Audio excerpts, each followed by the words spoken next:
Boda Kola. Boda Kola. Namina Lagos, Boda Kola, Mira. Boda Kola lure, Boda Kola lure, Boda Kola tide. Boda Kola lo Boda Kola, Boda Kola tide. Boda Kola. Ọ̀gá. Kí ló dé ṣé ẹ fẹ́ máa ṣàlẹ̀ jẹ́ ni? Àṣàkẹ́ ló gbé mi níbẹ̀. Àṣàkẹ́. Àṣàkẹ́ ni. Ṣé kìí wọ́n ti gé iná létí lọ? Irọ́ tí gé mi létí lọ. Ó dà. Máa rí mú bọ̀. Ọ̀gá ẹ máa ti lọ. Ẹ wá ẹ máa lọ. Ṣé ò sí? Ṣé rí lẹ́nu ọjọ́ mẹ́ta yìí? Nǹkan kékeré kan ló wá sí mi lọ́kàn ní mo wò pé kí n ṣàlàyé ẹ̀ fún yín. Títí má dé àlùsọ ni. Irọ́ ọ̀rọ̀ tó bá gbàárọ̀ èèyàn fọ̀sán sọ. Okay, I can hear you. Mo wò pé lẹ́nu bíi ijọ́ mẹ́ta bí nǹkan ṣe lọ bó ṣe yẹ kó lọ ní iléeṣẹ́ yìí tó jẹ́ pé sálárì wa tẹ́lẹ̀tẹ́lẹ̀ di 23-24 òun lè máa ń san ló wá dín nǹkan tẹ́ ẹ̀ san lọ́ǹdì 43-24. 43 àbí on the 13. Ṣé ẹ mọ̀ pé tá a bá ro 13 àti 30 papọ̀ 43 náà ló jẹ́. Too much. You be mumu. Kí ló sọ pé ó fẹ́ bá mi sọ? The fact that ẹ sọ ọ̀rọ̀ nípa pé iléeṣẹ́ yìí ò lọ déédéé ẹ show concern yẹn. Mo really appreciate the concession. So mo wá ní advice kan, mo ní àmọ̀ràn tí mo lè gbà yín tó jẹ́ pé èrò máa wá nǹkan máa gbòòrò sí i fún iléeṣẹ́ yìí.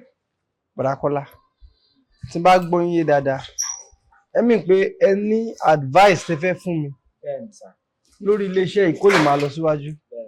Tí ẹ bá lè wò pé ordinary gate máa tí mo jẹ́. No. Sórí ilé ayé yìí kò sẹ́nì kankan tó kéré, Ọlọ́run ló dá gbogbo wa. Moreover, àwọn tí mo kó sókè yìí táwà lókè ń bí gbogbo wọn ọgọ́ta owó aláàrọ̀ àpè mi ẹ̀fà gbọ́ lẹ́nu wọn ní bóyá ní gbangba àbí ní kọ̀rọ̀ pé okay IK4 dynasty o kó káti ẹ̀ ṣe nǹkan tó máa fi progress rárá. So ṣé o wá rí wípé o sọ pé o fẹ́ advice mi lórí iléeṣẹ́ yìí yẹn pé o kàn tiẹ̀ kọ́kọ́ sọ ordinary gate man ronú bẹ́ẹ̀ yẹn màá fún ẹ ní 1000 kọ́kọ́ bá náà gbà ẹ fi yẹn sápò. Ọ̀gá. Are you okay? Ọ̀gá ẹ fún mi lówó. Nǹkan tẹ́ fẹ́ sọ fún mi mo mọ̀ pé advice yẹn ó máa níye lórí jowó lọ. So ọ̀gá ṣẹlá mọ̀ tí mo fẹ́ gbà yín a máa surprise yín o. Really? A máa surprise yín jù. I want problems always. Yorùbá ní polówó ọjà òun ni kí ni. Òun làgùn mú òwò. Ẹ̀jẹ̀ tiẹ̀ ṣé ìpolówó la máa ṣe. Okay. Polówó ni. Àkọ́kọ́ bẹ̀rẹ̀ láti ṣe mọ̀ kí ní ta máa ń ṣe tẹ́ pé a máa jó àgbà mọ́tò. Okay. So àwa máa jó tẹ̀lé wọn olórin náà máa wà bẹ́ẹ̀. Okay. Ó mí pé a máa gba bíi capstar. Ẹ ti gẹ̀ẹ́tì ẹ̀. A máa wá kó àwọn instrument sẹ́yìn ẹ̀ tó máa play orin. Irọ́ o wà ní play orin o live. Okay, a máa gba olórin. Ara máa gba olórin. Okay. Ṣé rí èmi wò pé Can you hear me? Káwọn èèyàn lè mọ̀ pé yes iléeṣẹ́ IK4 dynasty ó lámìlaka. Káwọn èèyàn lè wá máa bá wa continue. A lè gba kí n Wasiu Ayinde máa ṣá. King Wasiu Ayinde. Bẹ́ẹ̀ ni kí wọ́n á di ọtí. Ṣé King Wasiu Ayinde gangan? God have mercy upon us. Ṣé King Wasiu Ayinde gangan àbí àrólé ẹ̀? Kí wọ́n á di ultimate náà ni. Will you keep quiet?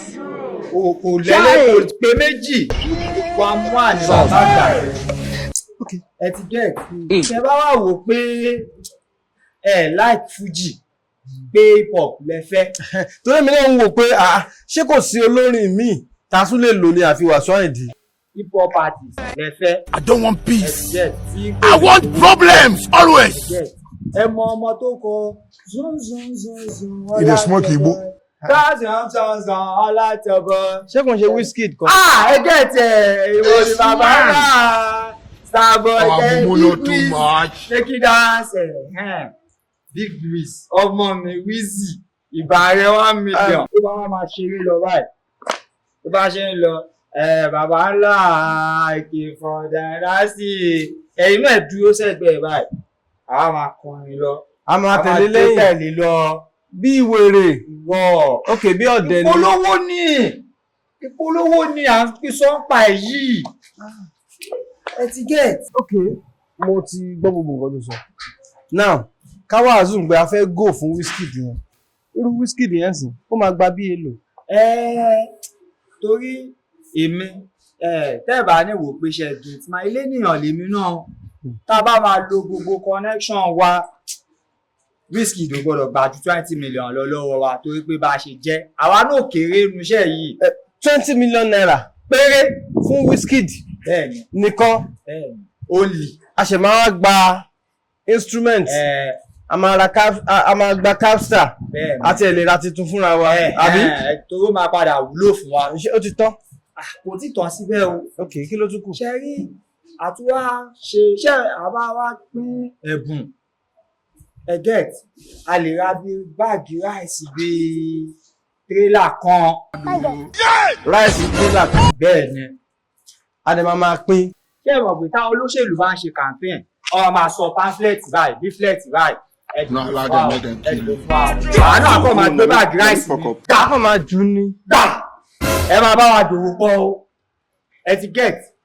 Lẹ́yìn yẹn àwọn lè ra bíi generator pass my neighbor kọ́ o. Àwọn ní kí sàǹsà ti yẹn máa ṣún tó máa dáhùn lẹ́ẹ̀kan náà. A lè ra ẹbí 200 pieces. Kò tí ẹ̀ pọ̀. 200 péré. Àti wá lọ bí freezer bí 100. Washing machine náà tẹ̀lé. Blender tẹ̀lé. Àkọ́ máa pín fún wọn ní. Máa pín fún wọn. Ẹ ti get. Ó jà Boda Kola. Mo ti gbọ́ gbogbo nǹkan tó sọ pátápátá tí ò kù síbi kan. Ok, a fẹ́ ra fridge, a fẹ́ ra trailer rice, a fẹ́ pe Wizkid, machine wa ń bẹ̀, a dẹ̀ máa ra capstar ní àgbà capstar. Kò sódà àwọn ọ̀nà sí ìlú wa. Kódà tó ń símẹ́ǹtì ẹ̀gbọ́n tún lè rà á. A lè rà á tún wúlò fún nǹkan míì. Gbogbo nǹkan tá à ń sọ yìí máa ná wa tó lè. Tí bá fojú wò lọ wò bọ̀ kò gbọ́dọ̀ náwájú àbàtẹ̀ 100 million. I want problems always. 100 million. Péré only. Sórí ọ̀rọ̀ tó sọ́dà o, but èmi ni mo ṣe mistake o. Yes. Mistake tí mo dẹ̀ ṣe ni pé tó máa fẹ́ gbàyàn síbi iṣẹ́, especially tó bá jẹ́ security rẹ̀ kí èèyàn máa test brain mu. Yes. Mo gbàgbé láti test ọpọlọ ẹ̀. Yes. Because ọ̀rọ̀ tó sọ́nsìn bó ṣe sọ yẹn ṣe lọ̀rọ̀ yẹn dàbí ìgbà tó yẹ pé ẹni tó sọ ọ̀rọ̀ yìí ó sá kúrò láàrò àti bàbá pa òsì. Ọ̀gá ẹni ló sọ̀rọ̀. Ẹ̀wọ́n náà ni ojú sá kúrò láàrò. Ojú ọlọ́run. No, nami. Gbogbo ìhùwàsí ẹ̀ even agbádá yìí mo ti lọ́rọ̀ ẹnìkan ní láàrò. Yes, ojú ọ̀rọ̀ láàrò gan ni o. Yes, in fact o tún grade ju àwọn aráàrò lọ. Definitely Yaba apá òsì ló ti sá yẹn. Yes, tó bá sá ní Yaba, look at this building very well. Gbogbo building yìí bó ṣe tó yìí, tí kò jẹ́ pé gbogbo ẹ̀, èmi kọ́ ni mo ní building yìí o. Rented apartment ni mo ń lò ń bẹ̀ o. Káwá sọ pé èmi ni mo ní gbogbo building yìí. Ìwọ kàn fojú wò pé òkè tán bá ní ilé yìí o building bó ṣe tó yìí o, èló ni wọ́n lè rà, 200 million. Ọ̀gá ìpolówó là ń sọ̀rọ̀ ẹ̀ yìí. Ìpolówó bẹ́ẹ̀ ni là ń sọ. Òun la gún mọ́ owó. Mo ti understand kò lé tó yẹn mo ti gbọ́. Sórí ìgbà míì ibi tó bá rẹ kéèyàn ti bá ọgbọ́n téèyàn bá àgọ́ ńbẹ̀ ó máa ń dùn yàn gan. Ó mọ nǹkan tí wàá ṣe fún mi. Gbé fáìlì yẹn wá. Ìwọ lè má tẹ̀lé mi lọ síbi tí mo ń lọ sìn. Because mo fẹ́ kí o padà sókè ń sìn kó lọ prepare sack letter máa yìí. Irú èrò yẹn kó ṣẹ́kù ní company. Definitely ìwà yìí gan ló ń ba iléeṣẹ́ ìjẹ́. Ọ̀gá ilé ò ní di ká máa waste paper wa fún ká máa print sack letter kò ní ìdẹ ẹnu ti dá ká sọ fún. Ṣé ẹni tí ò tiẹ̀ mú gàrà ń tọ̀ wá nígbà tó fẹ́ wọṣẹ́ wo bí kò gbọ́ mi dáadáa. Mo jáde lọ sìn mo fi Ọlọ́run bẹ̀ tí ó ti máa padà dé má yẹ kí n bá ẹ ń bí. Boda Kola ọ̀gá sórí tí n bá ẹ ń bí mi ò gbádùn o kọ́lọ́n tó gbàdúrà mi pé mi náà dẹni tó nílé iṣẹ́ tí mo ń employ àwọn èèyàn mo ti yá wèrè rí irọ́ o tí n bá fi bá ẹ ń bí màá wò àmọ̀ ta ọ̀gá bóyá àwọn olórí dá mi bóyá mi ni màá make sure pé mo nà ẹ́ paráwúrá tí máa dé sí ibà. ọ̀gá lórí pé mo gbà yín lámọ̀ràn lásán. àmọ̀ràn wèrè wo no sábà ló gbà mí o fẹ́ bẹ̀rẹ̀ ọ̀rọ̀ ẹ̀ sìn o ní o fẹ́ advice mi torí pé mi ò rí salary san on the 30 di 43 o fi arithmetic gbé calculation tiẹ̀ jáde àbí ó di 43 àbí ẹni tí ò rí salary san ibo ni mo ti fẹ́ rí 100 million yẹn ó ṣe sọ pé kákó ta building yìí á kàn sọ fún bàbá onílé ni pé wọ́n ti gba building wọn lọ́wọ́ ẹ lè gba loan. ó ti ya wèrè tí ó ti máa padà dé tí máa bá ẹ ń bí wà á 8 mi ọjọ́ tó mọ̀ mí tí mo gbà ẹ́ síbí wà á fọwọ́jọ́ yẹn bú.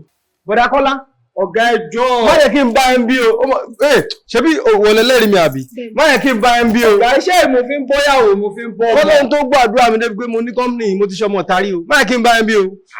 o ti gbọ́ jama lọ. No, na me fuck up. Ok, mo fún 1,000 lóòótọ́. Fún mi 1,000 yẹn, fún mi 1,000 yẹn. ọ̀gá iṣẹ́ tún máa gbà padà. Ṣé o wà okay? Fún mi lóòótọ́. Ọ̀gá. Ọ̀gbẹ́ni fún mi lóòótọ́ jọ. Jẹ́ kí n bá ń bí. Wàá mọ̀ pé ẹran tó yí báyìí ló ń pè nọ́mọ̀. Nuisance. Kọ́kọ́rọ́ mọ́tò mi dà. Okay.